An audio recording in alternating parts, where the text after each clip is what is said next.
the first thing I need to talk about, which is completely fundamental in the whole thing, has to do with the writings on our walls. See, we live in a palace of possibilities, and we all know that. It's nice words that we say. I live in a palace. I can do anything, you know. It says so in these books that I read and so on. The world is my oyster, and I can do it, I can do it, I can do it, you know. And those are great words. They're wonderful words, okay? What was that noise? Oh. Oh, your computer. Okay. Anyway, but we get stopped with what I call some subtle stoppers. And if you will, for a moment, here, let me take this chair over here for a second. I am now sitting in my room in my palace of possibilities. Now, notice I said it's my room. It could be my 2 or 3 rooms, but this is my little place of the palace of possibilities. And this is where I live. This is my comfort zone. This is where I, quote, belong. And, of course, you belong in your own rooms in it. Okay? Now, there's other rooms in this palace of possibilities. There are rooms there that are much more expansive. There are rooms for financial wealth, for example, for greater relationships, for fame and for power and for all the other things that maybe we want a piece of. But those are for other people that are better looking maybe, or smarter than me, or better connected than me, or more adventuresome than me. And so then they could be in those rooms. I belong, it's okay, I could be there, but I'm comfortable here. And what happens is when we happen to get out of our comfort zone and into those other rooms, we get kind of uncomfortable, and we kind of want to come back to where we, quote, belong, unquote. And what happens, and I'm sitting here in my little room, and I have walls around me, which are sort of subtle prisons, you know, and they have writings on the walls. And these writings are the truth, as I know it. I have a writing up there that says, I have a writing up there that says, when you come to a stop sign, you better stop. Okay? I think most of you have a writing like that, okay? And it's a shortcut it's a very important phrase, by the way, the term shortcut. I'm going to lean into that a little bit more in a subsequent session, the shortcuts we use to make decisions. But it's a shortcut. I don't have to think about it. That I see a red light. Well, it's a red light. What do I do here? And then you think about it and weigh things, etc. So you just automatically react. Okay. The same thing happens if a Bengal tiger walks in the room. You're out of here. You don't sit there and weigh and think about what you might do and, gee, could I get hurt, etc. You're out of here. It's an automatic thing. You have it written on your walls. Bengal tigers could hurt me, and I'm out of here. Okay. We may also have writing on our walls that says something like, in order to be rich, I have to step on people. In order to be rich and make a lot of money, I'll be taking money away from poor people. Now, logically, you may disagree with that. But emotionally, you'll respond to it because somehow or other, that writing got written on your walls by your parents, your teachers, your television sets, your novels that you read, your religious leaders, and so on and so forth, wrote these things on your walls and on my walls. And they are very powerful, and they are very subtle stoppers because they are automatic decision makers, or just like the red light where we automatically stop, okay? And so when we have an opportunity to do something more financially, these little subtle stoppers show up, the writing on our walls, we read the writing on our walls, and that's the truth as far as we know it, and so we don't go any farther. If I earned a lot of money, my older brother wouldn't love me anymore. If I earned a lot of money, my father would criticize me. Not logical. Not logical, very important to recognize, not logical, but emotionally it's written there. And that's more important for how you behave and how we behave than anything else. Now, I have the same things written on my walls as you do. I don't want to say it that way. I have similar things written on my walls regarding negativity about earning money that everybody else does. I've done a lot of work on them in the past, and I've managed to make them little bitty writings on the walls down here in the corner someplace. Okay, and I have replaced it with bigger writings up there that are more useful, if you will, as far as getting forward in the world financially. But we have to do something about those things that are written on our walls. Now, I'd like to have you do something for me. Let me get this out here a second.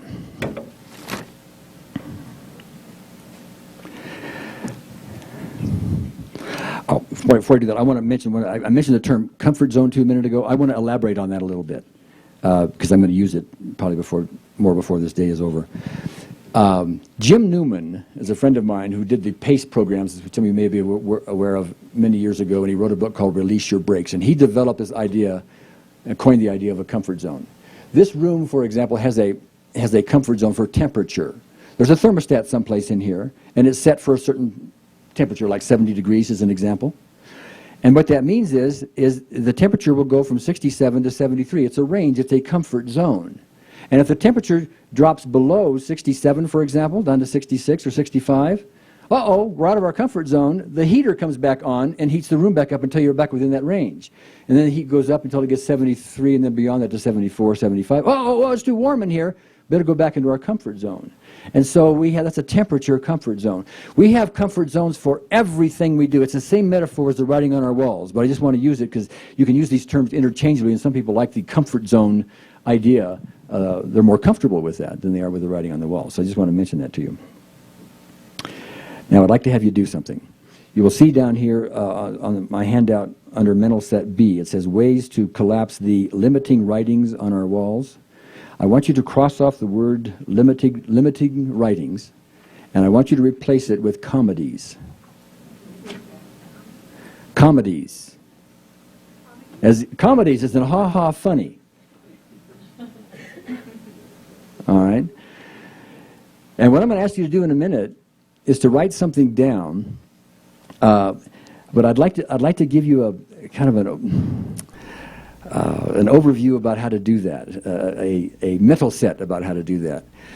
Often, what I'm going to have you do here is I'm going to have you finish this sentence. I'm not earning $1 million a year. Excuse me, I earn easily and consistently $1 million per year. I'm going to have you say that affirmation, and then I want you to look at what your tail enders are. Yes, but it will come up, all right? But when you write that down, what I want you to recognize is what you're writing down is not something that is to be criticized. Because it's very easy to say, I don't want anybody to know this thing. It's not. It is planted there not by you. It's planted there by society. It's planted there by all the things you've seen and done. It is a comedy. And the things that stop us from doing not only money, but everything else in our life, that keeps us from going outside of our comfort zones, outside of the walls of our rooms, in our palace of possibilities, are comedies. They are jokes. They are really funny. They are very funny if you'll take them apart. So you need to address this with a sense of humor, because we're going to look at them some, and we're going to have a few laughs about it, I would hope, okay? Now, what I'd like to have you do is, this is like an affirmation, and I said this once, but I'm going to say it again. You're going to say this affirmation, which goes like this: I earn easily and consistently $1 million per year. I'll have you say it out loud in a minute. But what I want you to recognize is when you say that, just listen to what the tail enders are, the yes buts. Okay, whatever they are, and don't try to evaluate them because you want the best one to talk about, or whatever shows up is what counts. That's the only answer. There's no such thing as a right answer here. There's a wrong answer, and the wrong answer is to try to get some kind of an answer that you think everybody else will like. That's not helpful at all. It's not helpful to you or anybody. It's to put down the answer that shows up, whatever it is, and wherever it came from. So with me, I earn easily and consistently $1 million per year. We'll say it again. I earn easily and consistently $1 million per year. Okay, just take a look at where the yes buts were and write them down. If none came up, make one up. That's good enough.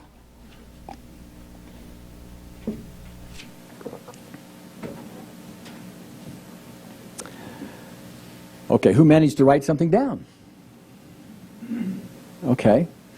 Steve, would you mind getting behind the microphone there for me and let us know what it was? But I don't want to work that hard. I don't want to work that hard. Right. Okay, now let me ask you a question if I can. There's a presumption that's built into that. And that is, in order to make that much money, I've got to do what? I've got to work more hours? Yes. Okay. Work more hours. Okay, and there's a presumption behind that, I think. I don't want to put words in your mouth, but you just need to tell me what's happening, okay? And that is, I charge so much an hour, and therefore, if I'm going to earn $1 million, I've got to work a whole lot more hours. Correct. Is that right? Correct. Okay. Now, what would happen if you instead of doing that, just charged by the result?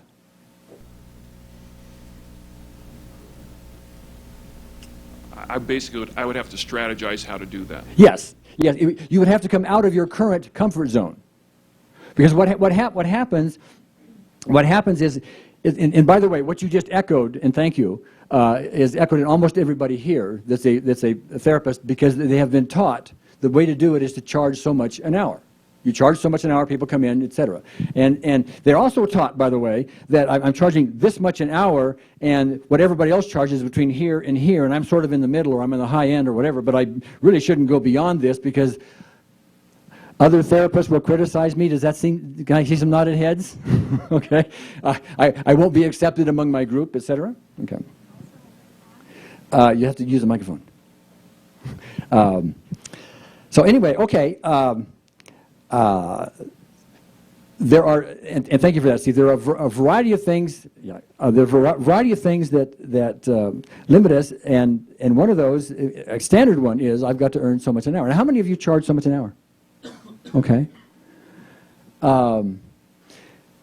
Finish this sentence for me and write it down. I charge so much an hour because, whatever comes up.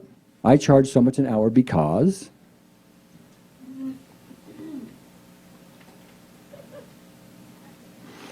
I love your laugh. Come up here, Marcia. Do we have a comedy? We have a comedy. Okay. I charge so much So an much hour an hour because I can get away with it. because I can get away with it. Well, what does that mean? It means that I'm conning somebody, and if people only knew. Oh, interesting. Now see, see, that's the kind of comment we could all criticize one another for, because you're conning somebody. But that's what showed up, isn't it? Yes. Okay. And what's behind conning somebody? If they only knew what?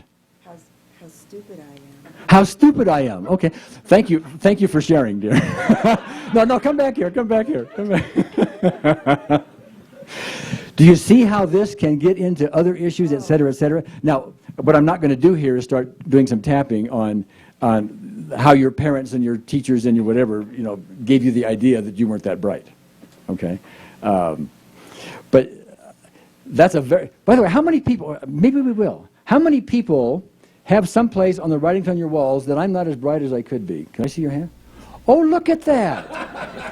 Okay, thank you, dear. Have a seat. That's interesting. Tap with me. Okay. I want to do, by the way, what I'm going to try to do is do some group things, and I won't be addressing necessarily every single person's individual issue here, but it's going to be more general, the kind of things that many of us deal with. And as we do these things, you will probably, your subconscious will probably pick up your specific version of it. But whether or not these things tend to land with you or not, and even if you're not a therapist, or even if you don't think even if you think you're very bright, go tap anyway. Because there's always another level for you, okay?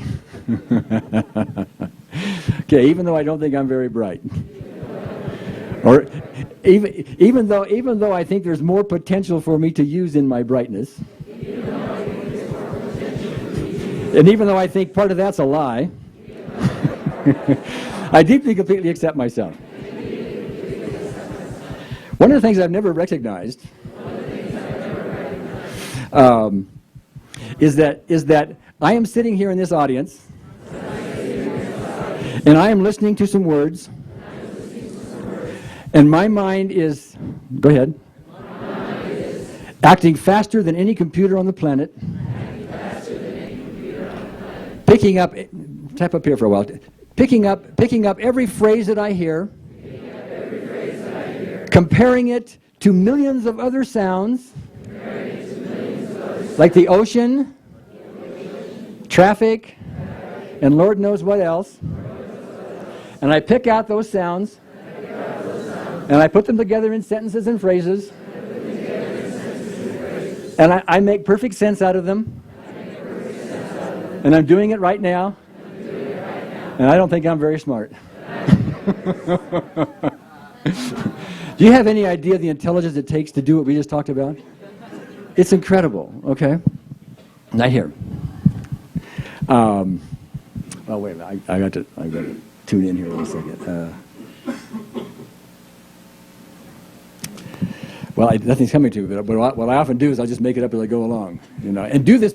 By the way, when you're in therapy sessions, if nothing's coming to you, just start making this stuff up, and you'd be surprised what shows up. Your intuition starts coming up to the top, you know. Okay. Even though I question how smart I may be, what I'm really doing is comparing myself and some other people who maybe have degrees I don't have, who maybe have better schooling that I don't have, who may seem to be more articulate than me, and I'm comparing myself to them. And what I'm completely ignoring is the Gary Craig reason for differences in intelligence, which should transform the world. All educational systems should be watching these tapes.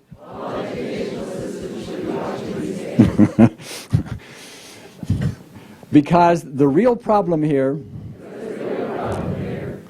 I got to get the right words here. The real problem here is what I call emotional static. If two people of very high IQs or other measures sat down to take a test of some kind on a subject they both knew cold, but one of them had a bee in their nose. It was going bzz, bzz, bzz, bzz, bzz, bzz, bzz, like that. And the person with the bee in their nose knew that bee could sting them at any moment. I wonder which of those two people would have the best score. Like, I don't really wonder, I know. Even though both of them are very intelligent, at least by some tests, and know the subject cold.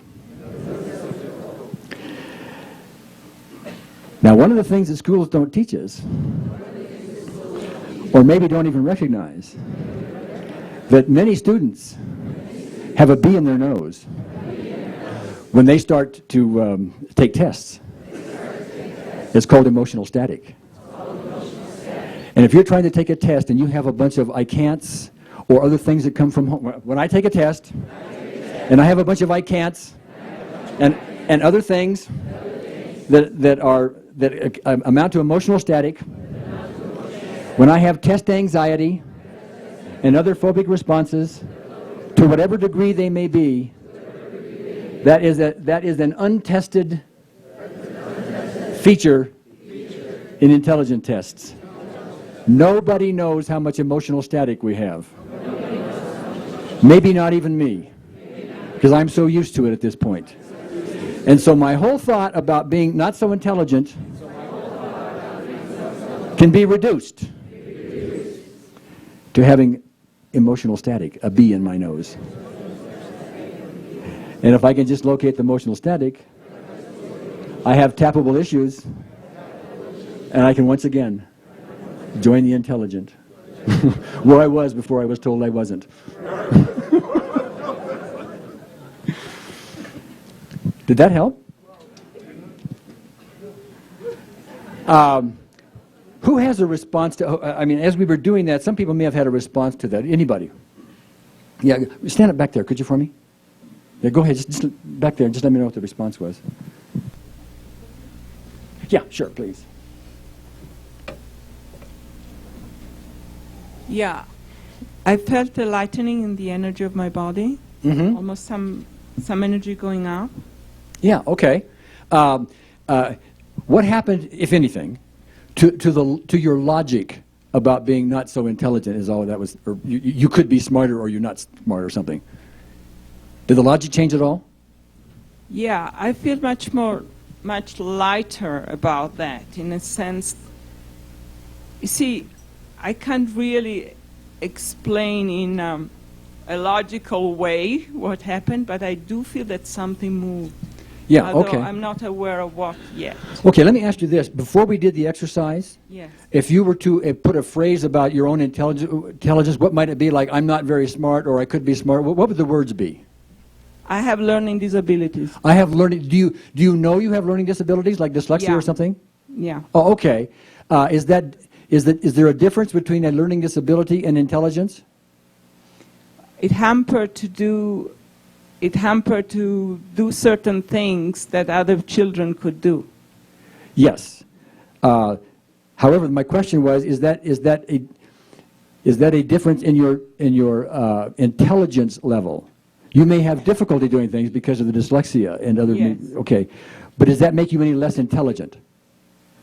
No, it doesn't. But I felt that it did at the time. Of course. Say this for me. I'm not very smart. I'm not very smart. How true does that sound? Not very much. Oh, it doesn't sound very true. No. Okay, thank you very much. Would the rest of you say this for me? I'm not very smart. I could be smarter. Intelligence is in my way. Okay. What's the laugh? Why did you laugh? Because you're doing your comedy routine. No, I'm doing your comedy routine. See, it is a comedy what we have on our mental walls, is it not? Now, we haven't even talked about the financial part yet, okay? But however, how many of you have the built-in idea somewhere written on your walls that in order to do well financially, you've got to be smart? Okay, and you've got to be, let's say it differently, smarter than you are. Okay? Now, our language is, we have to watch for our language. Smarter than you are is different than having more experience. Is it not? Okay. And a lot of times we will confuse, I don't have enough experience, with I'm not smart, okay? So what I was trying to address here a minute ago was our intelligence levels. A lot of us think we're just not very smart because all these comparative things that we did, you know, so.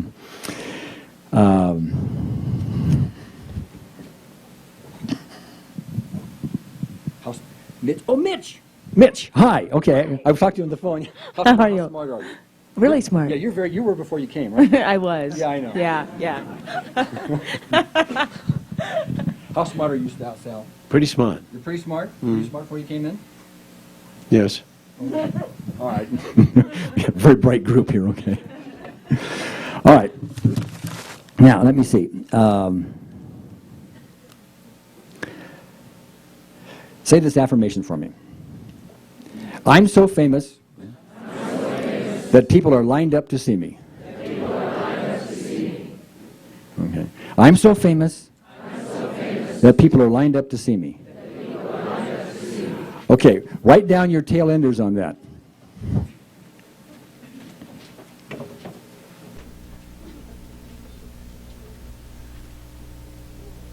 Or your comedies, if you will.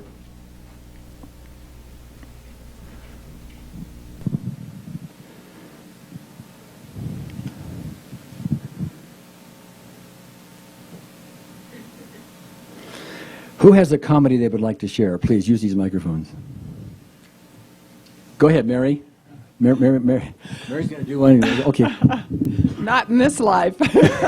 Oh, not in this life. Well, what prevents you from being rich and famous, or famous, whatever that word was? Famous or rich. Yeah. It's just not possible. It's just, and why is it not possible? See, I don't know. I mean, Well, if you did know, what would the answer be? I come from too poor of beginnings, or Oh, okay. I don't know how to do it, or Yeah. Well, okay. I don't know how to do it is one. That's probably even valid. if I could do it, I wouldn't, because it would take away from my focus on helping my fellow man. Yeah, of course. You cannot help your fellow man and be famous. You can't do that. I know you're doing it, but I couldn't. I don't know how I do it. Okay, but listen to the comedy. Listen to the comedy. I know. It doesn't make any sense. Yeah, I know. But the important thing is it's there, isn't it? Yes. Yes, and it has an emotional pull. Logically, it's garbage, and you know Yes, that. yes. And see, there's a very famous person who died a while back, Mother Teresa, who helped the poor. Absolutely. You know, there are also the people that needed help. There are some people that are very rich. You know, like Wayne Dyer. I know that, but not me, not in this life. Somebody else, maybe. somehow I can't do it. Yeah, I know, somehow you can't do it. But one of the things you said, though, was because you came from poor beginnings. Okay? Now, is there writing on her walls? What might the writing on your, I mean, go back to mother, father, etc. I mean, and what might the writings on the wall? In our family, something like that? And our family, we just got by. Okay, and what would happen if you did better than just get by in your family? Totally unexpected. To make some more money would be totally unexpected. Okay, now you hear the comfort zone? The comfort zone is my poverty level here, or my low income level. You got it? Yeah. That's a comfort zone, and they won't get out of it. They may think I would love to have more money, but they have all these other little stoppers. Okay? I love it. What else does mommy and daddy say? And uncles and aunts and teachers, etc. Somehow, it's always more important to be focused on helping other people than making money. Making money, if you're focused on making money, there's something, you're off in your values. You should be focused on helping people. Of course. Yes. Yes. And that's very standard. In fact, I was talking to a couple of people on the phone, because I called a few people at random about that. And so there's a built-in thing. This is very important. This is very important. This is one of the biggest stoppers in this profession. Yes. Is what you just did. And so, say it again. If you help somebody else, no, if you try to make money, that takes away your focus from trying to help somebody else, and you are a helper. You're a person. It's the minister mentality. Right. Yeah. Right. Yeah. I have to minister to my fellow man.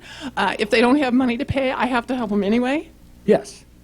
I can't have money be my goal. Uh-huh. That's not okay to have money be my goal. My goal has to be helping my fellow man. I mean, I'm Okay. stuck right there. Well, we're not evaluating anything.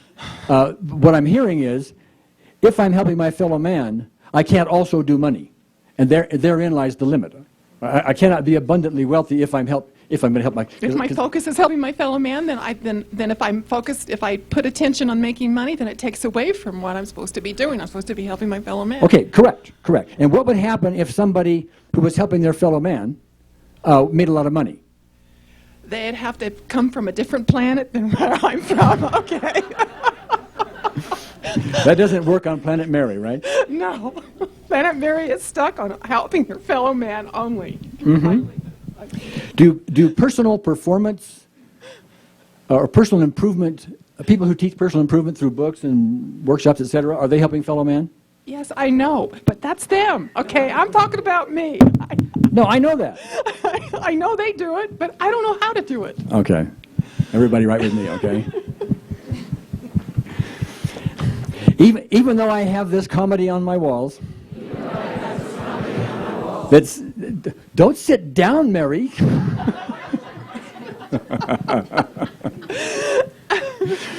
That says somehow or other, there is a wall between helping my fellow man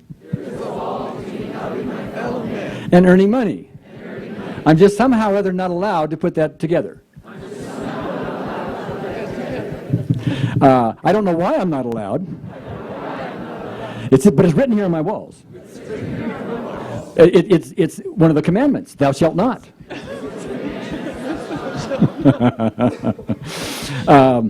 By the way, it's perfectly okay for people in other professions to charge money for what they do.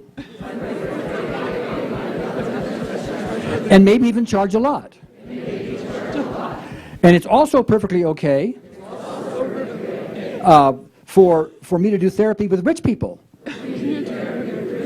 Except they don't really have problems. Only poor people have problems. And people who can't pay have problems. And of course, those are the ones I must focus on. I couldn't possibly do some work with rich people who are more than happy to pay me, and then have a lot of financial comfort to allow me to do all kinds of work for free for those who can't pay. To do group sessions. And I can do more in a group with 20 people today with these tapping techniques than I can do in months of work one-on-one. I could have free clinics for those who can't pay and help my fellow man in the way the writings on my wall say I'm supposed to.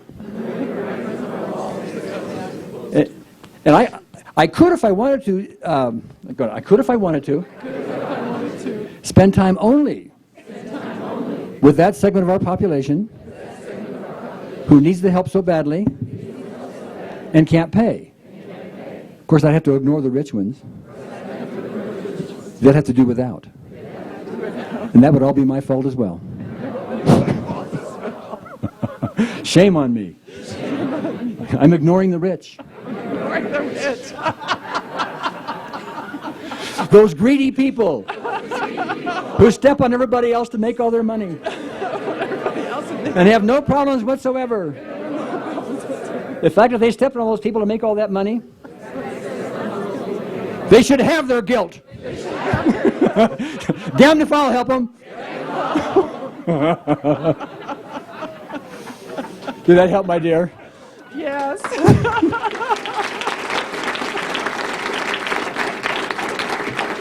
Go ahead. We have another comedy coming up. Gary, I'm Quila. Hi, Quila. Hi. Good to finally meet you. Yes. When famous came into my mind, I pictured movie stars and famous personalities who have such screwed up lives. Indeed. And Indeed. until The you rich- mentioned Wayne Dyer and Mother Teresa, those people hadn't entered my mind as famous. Ah, okay. So I had this warped view of what famous could be. Yes, it's written on your walls. Famous Yeah. means, okay, and other people will look at their walls and they have a different version of it, so they will respond differently than you did. Right, and I also thought then as an afterthought, well, gee, I could be famous in my own area. Yeah, see, some people fame is world fame. Yeah. And to other people, fame could be Famous in in your my own neighborhood. area was Sure. semi-comfortable. Yeah. But famous in the Hollywood fashion or the, major entertainer fashion, that's not comfortable to me at all. I don't want it. And by the way, you don't need to want it. All we're looking for here is writing on your walls. The comedies on your wall is all we're looking for. Okay, good. Go ahead. Do you have one? Well, I discovered a bee in my nose. Maybe have a hand actually- for his bee. Yeah. And what happened was it would remind me of my childhood. I was actually trying to pick up a bee off the grass, and I took a little jar with a little tiny opening for it, and I was trying to push it in, and it went up and bit me in the nose. And my parents said that's a really dumb thing to do. So it was. Oh, it's a coming up. really dumb thing to do. Oh, Yeah. interesting. So Yes. the bee makes a lot of sense to me, and it's like Well, when in I go a to do different something way. smart, hey, I'm the one who tried to put the bee in the bottle and bit me in the nose. So I got bzzz going on all the time. Yes. Okay. Yeah, that's a little different than I put. But I understand it. It's a little different than I put it forward. Right. Right. But I'm a smart guy with a bee in his nose. Yes. Yes. Indeed. Indeed. And the bee itself triggers. I'm dumb.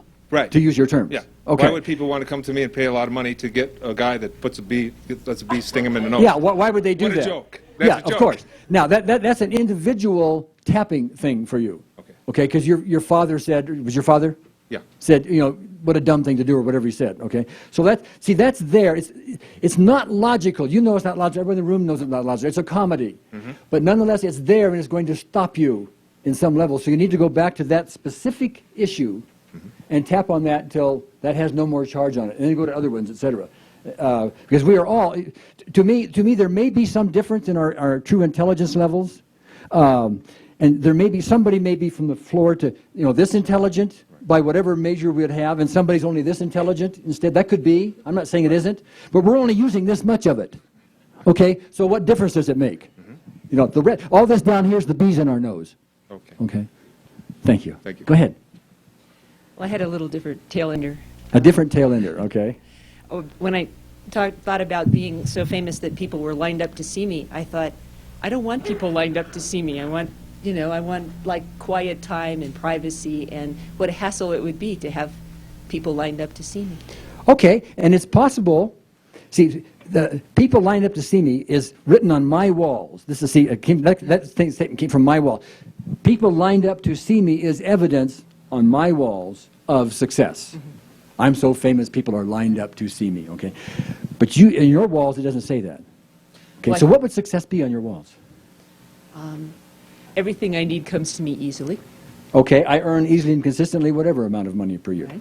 Okay. And clients who really need my services find me easily. Oh, and they find you. Effortlessly. Okay. That would be my- Well, that may be the case. I would suggest to you, though, if you, what was it, Tony Robbins? It's not quite on point, but he would say people will. He was talking about people that would sit and meditate, like you're trying to have the world come to you, you know, and people find you, etc. And he says they would meditate, etc. And sooner or later, somebody comes along and takes their furniture. It may well be that you need to blend some of that with maybe a little, ridiculing my maybe a idea. little marketing, okay? Because it's just to take it is exaggerated area to just sit there and say, "Come to me, world." It doesn't really work. Well, I think what I'm looking for is easily, not effortlessly, but what is easy for me. Yeah. And certain kinds of marketing aren't easy. They're like, What kind of they grew marketing- under my fingernails, and I What kind of marketing isn't easy? print ads and dealing with the media. That kind Okay. of thing isn't easy for me. It's not easy because you don't know how to write them? I don't know. It gives me a stomachache to think about it. So Oh, okay. Why does it give you a stomachache? Do you have a stomachache now? yeah. Oh, you do? On a scale of 0 to 10? What is it? That's about a 6. It's about a 6. Oh, my. What happened? Let me ask you this. Finish this sentence for me. If I were to really write a good ad, the problem with that would be? There wouldn't be a problem if I could really write a good ad. Oh, okay. The problem with attempting to write a good ad is? I don't know how to do it. I think I'll do it wrong. I feel like I'm not from this planet. I don't understand what people on this planet like or want. Okay. And built into that maybe something like, I should stay where I belong. Maybe. Or But- I don't belong here. I don't belong here. Okay. Is that because you don't have experience? Well, I don't have much experience. Okay. But I don't think that's why I'm... Okay. I'm gonna do a group thing. Thank you for that. Addressing that a little bit. It may or may not be exactly for you, but if you will tap along with it, your subconscious will probably bring some stuff up. Okay? Even though I don't have experience, in the wonderful world of marketing, and even though I haven't spent years and years on Madison Avenue, I somehow think there's some real magic, if not tricksterism, in doing a proper ad, and dealing with the media, and letting the world know who I am. I've got to use very clever phraseology. I have to have expensive brochures, you know, with lots of white space, and I have to pay people thousands of dollars, you know, to make this up for me. And if it doesn't work, I pay them anyway. And they have no problem with taking my money, even though I have problems charging money sometimes. The rest of the world can get paid, and I can't. We're a little off subject there. Okay. Even though I don't have this experience. And as part of the writing on my walls, is part of my comfort zone. Because if I have to go off and do something new, like write a clever ad all by myself, that's out of my comfort zone. I might actually spend money for that ad, and time, and write the whole ad, and pay for it to put in the paper, and it may die. And I don't know if I can take the rejection. I'd have to do it again. Now, I'm used to doing things over and over again in other parts of my life until I refine things and I get better and better at them. That's how I learned to speak English. That's how I learned to ride a bicycle. That's how I learned to ride a car. But I shouldn't do it in advertising. I should never stub my toe. I have to do it right the first time, or else. And you'll have to fill in the or else with whatever's written on your walls. There's some penalty, you know, for being outside my comfort zone. So you don't want to be in there. You want to be outside your comfort zone, you know. Ooh, you want to come back in here, you know. I am now told it's time for a break. All right. Now, during the break, inevitably what happens is people come up and they tell me about their comedies. And what I'd like to do is rather than have you come to the break and tell me your comedies, and so we can talk about your comedies here, I'd rather have them behind the microphone so everybody can benefit from them. So who has a comedy they would like to, I want to spend a fair amount of time on this, by the way, because this is very important. All the techniques and the how-tos and everything else aren't very useful if you have a bunch of comedies that are stopping you, okay? Eva, right? Hi. I recognize your face from your brochure. Yeah. Go ahead. Hi. Julie, right? Yes. Yes. You remembered me. Of course. The Spider Lady. Yes. We have a film with tarantulas crawling all over you. Yeah. One of my biggest tail enders, and I've been aware of it for quite some time, is that I know you're promoting the EFT and you're giving it away for free and all this stuff, and a lot of people have been. I mean, it seems like every time I go on the web, there's a new acronym for some new energy modality that's just some variation of EFT or brain gym or other things that are already out there. Sure. And I'm thinking it would be fun to be famous, but it's not my work. So I have it seems like I'd have to write some original book or make it seem original or come up with, the JEM modality or that would it just feels silly to me. I mean, okay. I feel real comfortable with EFT and TAT and brain gym. I love it. I don't feel the need to invent something new. But well, how can I be famous for that? I didn't make those things up. Oh. Well, that's an interesting comedy. I mean, you can't get the phrase right.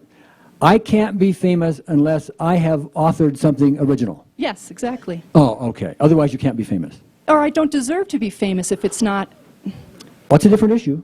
Okay. Well, go ahead. Finish the sentence. Well, it just seems like you have to make some original contribution instead of just working successfully with what somebody else came up with, which I'm kind of happy to do. I enjoy working with people, but I didn't come up with any of the modalities myself. Well, I tell you something interesting, is there are lots of people, in fact, I encourage it, people who will take EFT and they'll do some little changey thing on it. They'll blend it with something they do and use some other point or rearrange the points or do a different setup phrase or don't use the setup phrase at all or something like that. And they'll call it something different. And that's fine with me. However, what I'm hearing from you is that isn't ethical within Julie. There's some part of me that doesn't find that totally ethical if people present it as a totally new thing. And I'm saying, but 7 years ago I studied, meridian therapy or this, that, or it seems like the same stuff. You ever heard of Elvis Presley? Yes. Can you name me one song that he ever sang that he wrote himself? Probably not. I can't either, and I happen to be a fan. Okay, okay. We will do what we can do. I have no idea what we're going to do here. Okay, we're just going to start rolling. All right. Even though I think I have to author something. I think I have to author something. To somehow be famous. To somehow be famous. And make my mark in this world. And make my mark in this world. I have no idea where that came from. I have no idea where that came from. It may be an ethical thing. It's written here on my walls, thou shalt not. It's written here on my walls, thou shalt not. It's the 11th commandment. It's the 11th commandment. I deeply and completely accept myself. I deeply and completely accept myself. And whoever it was that wrote that on my walls. And whoever it was that wrote that on my walls. Because they need help. Because they need help. I don't know why I equate fame with uniqueness. I don't know why I equate fame with uniqueness. Because I can name all kinds of people. Because I can name all kinds of people. Whose only uniqueness is their personality. We talked about Elvis Presley. Willie Nelson. Is Willie Nelson famous, by the way? Yes. Did he ever author anything? What did he author? What? Oh, he did all of his songs? Oh, okay. I didn't know that. Elvis did his songs too. Frank Sinatra is just a singer, yes. Or was. That's right. I'm trying to get to that. Give me the words again, would you, Julie? Yeah, I think I just got a couple of things. All right, I want you to stop. Thank you. I want you to say what they are, but I want to mention something before that. Some of the people that came up here at the break were saying to me, You know, we were tapping, and all of a sudden I realized, and we were tapping, by the way, on issues that they didn't think were necessarily the target for them, but we were tapping on, then all of a sudden they started realizing their own comedies. And I have a feeling that's what you're doing here. We've done some tapping here, even though it may not have been the bullseye. You're now coming up with a I've got realization? some plagiarism issues. Some plagiarism issues, okay. Second grade, Jamie Chase stole my poem Yes. and and entered it into a contest. No, I got first place, but she got second place. Uh-huh.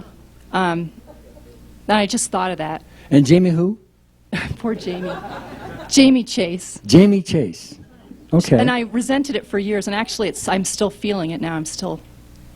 Okay, but see, here's the power. And see, we're not going to be able to cover every comedy everybody has here in this room. I'm going to spend some more time on it because it's very important to get those comedies at least something done with them.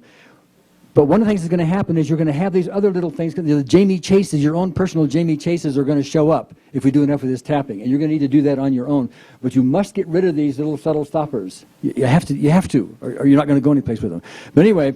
Even though Jamie Chase, by the way, everybody else tapped too. Even though you don't even know Jamie Chase, you have Jamie Chases in your history, okay? And something will come up, all right? Even though I'm really pissed at Jamie Chase,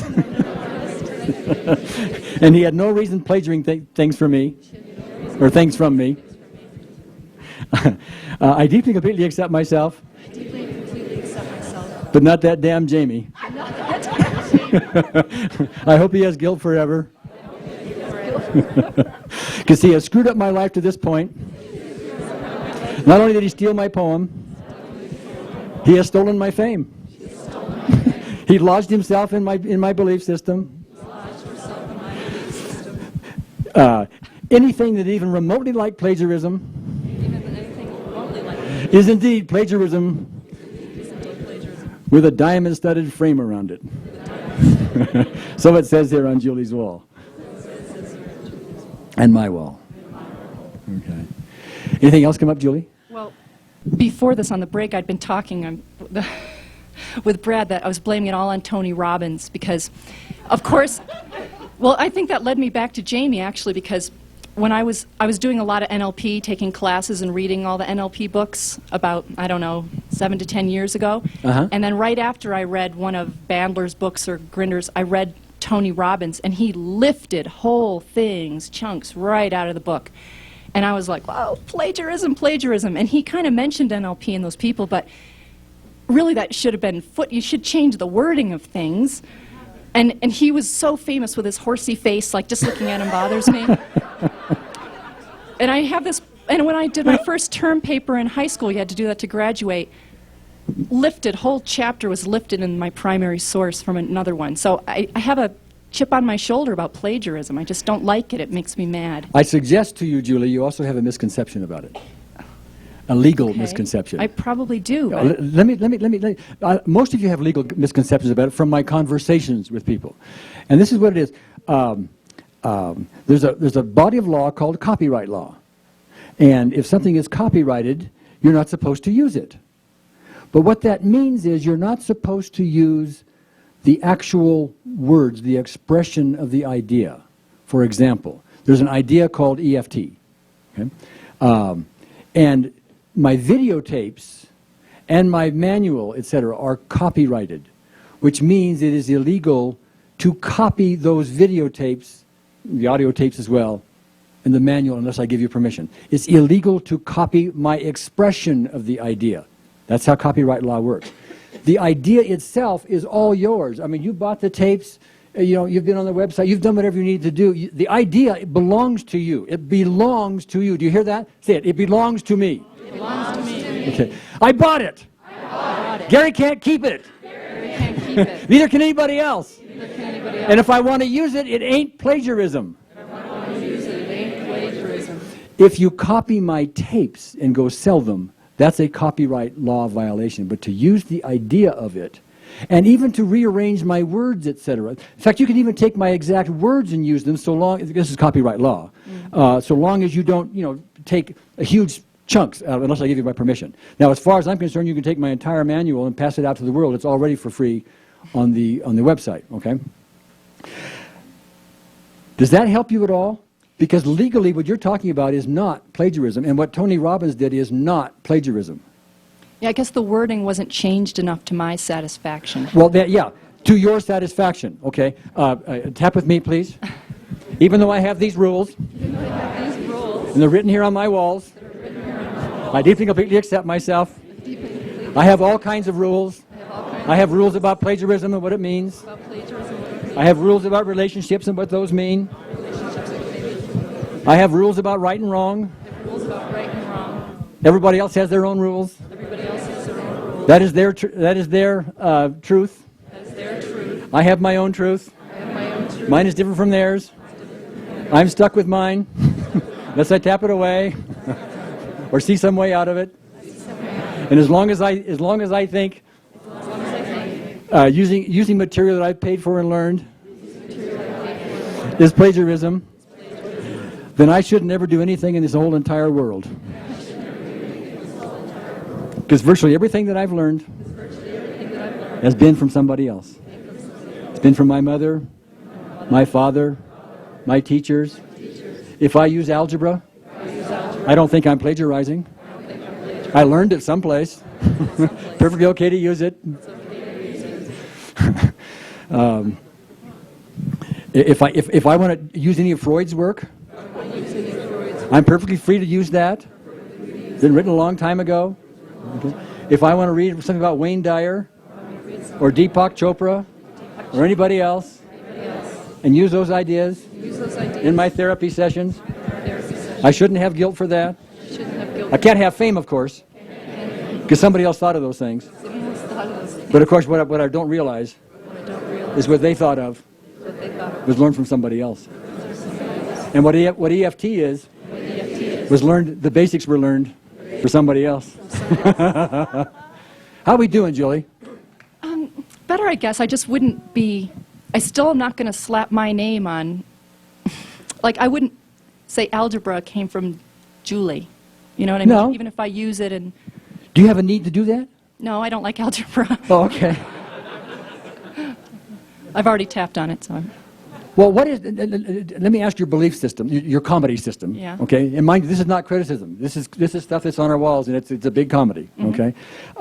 What is written on your comedy walls that says, in order for you to be famous, you have to have your name on something? Why can't you just be damn good at something? I'd like that better. That'd be easier for me to... Well, Oh. I mean, if you're famous, people are going to know your name. Yeah. Okay. But then you're known for something.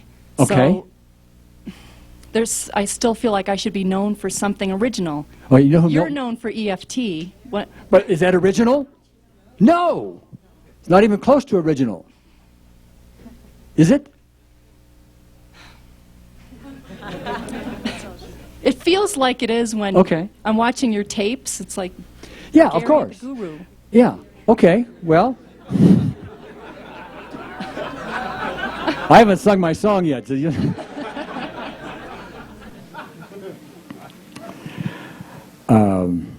tap with me, okay? Whoops. How am I going to do this? There we go. There we go.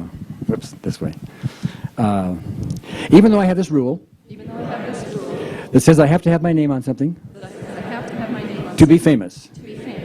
That's a real limit. That means I can only be famous for something that I happen to do that's unique, which really can't be unique at all. There is nothing unique. There are things that seem unique. And I may be disillusioned by what seems unique. But everything that I've learned has come from other places. I can't think of a single exception. Can you, by the way? Who can think of a single exception of what you've learned that didn't come from some other place?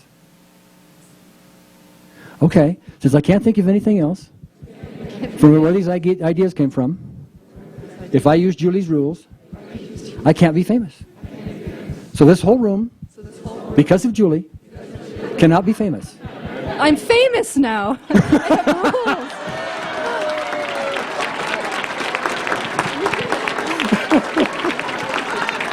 Problem's all set, Gary. Thanks.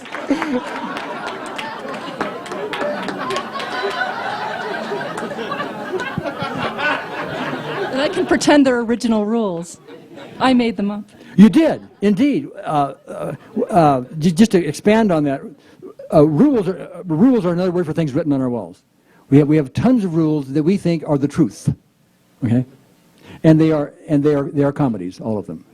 So hopefully we'll loosen some things up. We're going to keep going here, by the way. We'll just keep going and going and going because while we may not be hitting your stuff, what you may want to do is start writing down the ahas that come along that may not be right on the target places. I hope how many of you have found an aha or two that may not have been on? See, look at that. Most of the room has found an aha or two. Write those things down because those are tappable issues for you at another time. All right, go ahead. Go ahead. I had an issue. I was going to wait till you're through with this one. I'm through with this one. Okay. One of the issues that I have, and I've run into this with a lot of people that are perfectionists, is... There's no perfectionists here. Yeah, I know that. I know they that. don't have rules. They don't have rules anymore. How can they be perfectionists? Well, I've been working on that for quite a while, and one of the things I've noticed is I'm so interested in so many things. I love art and science, and I get sidetracked, have a difficult time focusing. I'll be reading on something, and then, boy, that sounds interesting. And then I put down the book a little bit to go look up that term, and the next thing you know, I'm on another boat here with this other term and getting involved in that. Mm-hmm. And I lose focus, and I don't get to where I have planned to go in an efficient length of time. I don't know what happens with your own thought process. I don't either. But I know. If we knew, we wouldn't have a workshop, would we? That's right. In my experience, though, and tell me if this seems to hit right, okay? Sometimes we'll have a goal. It says, I want to do so-and-so. And that goal really isn't a true goal. That is what I call a want to, a true want to. They are oftentimes, they are shoulds. The classic example is the child who grows up where both parents are doctors, for example, and therefore the child should be a doctor. And so that goal for that child is a have to. It's a should put on them rather than something they would really want to do themselves, which may be to grow flowers someplace, okay? And so if we have a goal that is not a want to and is indeed a should, then we're going to have the kind of things you're experiencing. I may not be on the bullseye, on the target for you, I don't know, but I want to point this out. If the goal isn't a true goal, we are likely to get sidetracked. We are likely not to be able to focus because that goal really isn't a true goal. It's a should. It's something that's imposed upon us, something we really ought to be able to do, but we've never really gotten inside ourselves and got to our true goal, the one that really juices us, the one that really gets us going. Okay. Now, how did I do there? Is that on target at all? Yeah, I think you had a point there, because that is an issue, goal setting, with me. Mm-hmm. Because, like I said, I'm interested in so many things that no one of them is a focused goal. Exactly. Okay. But they're so exciting. It's like, wow, that's incredible how, this thing impacts that. And so then I get, I get sidetracked. I will eventually get back to it because I've been very successful at several careers. But when I go to do something else that I really want to work on, sometimes it takes me so long. Because you get sidetracked. That's correct. On all the other exciting things. Right, and it is a goal issue. I need to set that in my sights and keep focused on that goal and do the things that support that goal, and I don't do that. I want to do a little tapping, just general on goals, which may or may not be exactly what you talked about, but the idea of goals is an important one, I think, to address. Some of it, I think, is fear too, that I won't have enough information to be able to do the way I perceive that I think it should be done. Oh, okay. So I know. And you started this whole thing off with perfection, a comment on perfection, didn't you? Yeah, but I mean, I've always known there's fear behind that. Yeah, well, of course there's fear. There's always fear behind perfection. There's fear behind almost anything we do. Right. It's always the fear of something, Fear that you're not going to get there of course. Lose something. Of course. All right. See, it may well be that your experience with being distracted in all these places is a reflection of the fact that you need to be perfect, and therefore you've got to get all this other information. It's all got to be lined up just right in the right boxes, et cetera, before you can do your goal, whatever that is. Right. Yes, of course I'm right. We're getting closer now, yeah. Yes, yes. Thank you, Ron. Thank you. With me, please. You're welcome. Even though I need to be perfect. Even though I need to be perfect. I deeply and completely accept myself. I deeply and completely accept. I don't even know what perfect is. I don't even know what perfect But I have to be perfect anyway. But I have to be perfect. And I don't even know why I have to be perfect. I don't even know But why I have to do it just right, whatever that is. I have to do it just right, whatever that is. I have to have everything lined up just so. I have to have everything lined up just so. Otherwise, I don't want to put myself out there. Otherwise, I don't want to put myself out there. I might make a mistake. I might make a mistake. And I will then seem imperfect. And then I will seem imperfect. I want to appear to the world as the most perfect person ever. I want to appear to the world as the most perfect person ever. Which will probably be my biggest problem. Which will probably be my biggest problem. Because absolutely nobody Because absolutely nobody likes a perfect person. likes a perfect person. What people really like in other people What people really like in other people is their ability to admit their own imperfections. is their ability to admit their own imperfections. And that's what I need to do. I need to be more human. I need to be more human. Because I am perfect. Because I am perfect. Because I'm imperfect. Because I'm imperfect. And as long as I try to be perfect, And as long as I try to be perfect, I will cause myself more problems I will cause myself more than all problems my clients can create than all my clients can create. put together. Put together. Perfectionism Perfectionism is a huge should. is a huge should. And I spend much of my life And I spend much of my life shooting on myself. shooting myself. Shooting. Got to be perfect. Gotta be perfect. Got to be perfect. Gotta be perfect. Gotta be I really need the, even though I need the permission Even though I need the permission to be imperfect to be imperfect and haven't given it to myself yet, and haven't given it to myself, I deeply and completely accept myself. I deeply completely accept myself. Imperfections. Need to be imperfect. Need to display imperfections. Need to display It's from imperfection that I learn how to be perfect. It's from imperfection that I learn how to be perfect. And I'll never get to be perfect. And I'll never get to be perfect. I can just recognize more imperfections, Just recognize more imperfections. which, by the way, Which, by the way, makes me even more perfect because I recognize who I really am. Okay. How'd we do, Ron? pretty good. I feel a sense of calmness. Well, we do that with tapping anyway. But Right. yeah, right. okay, sure. And one thing that we've pointed out many times is that even though we're cognitively aware of these things, because it's really exciting to me when I do make a mistake, and it's like, wow, I learned something. Mm-hmm. So What would be wrong, by the way, with setting up a goal and before you had everything just perfect and learned all these different things that you just went out and gave a talk or wrote a book or whatever your goal is and just do it anyway and learn by the process? I'm starting to do that right now. Oh, okay. And it feels good being spontaneous and impromptu. Mm-hmm. By the way, is what I did when I first started being a speaker, if you will. I hadn't a clue how to speak. I understood when you speak, you're supposed to have really good posture. I've never have bought that one. You're never supposed to put your hands in your pockets and wave your microphone or anything like that. Okay. But after a while, you do these things and you learn.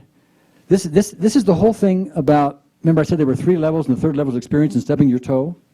See, that's how you learn. See, if you don't go out and stub your toe, we stay in the laboratory crucible trying to learn things to make it just perfect so we can go out there and do our things and never stub our toe. Many therapists here have, in fact, I want to ask you, how many of you have some version of this? I like EFT, or I like the tapping procedures. I think they work, but I'm really hesitant to show them to a client because I haven't perfected them yet.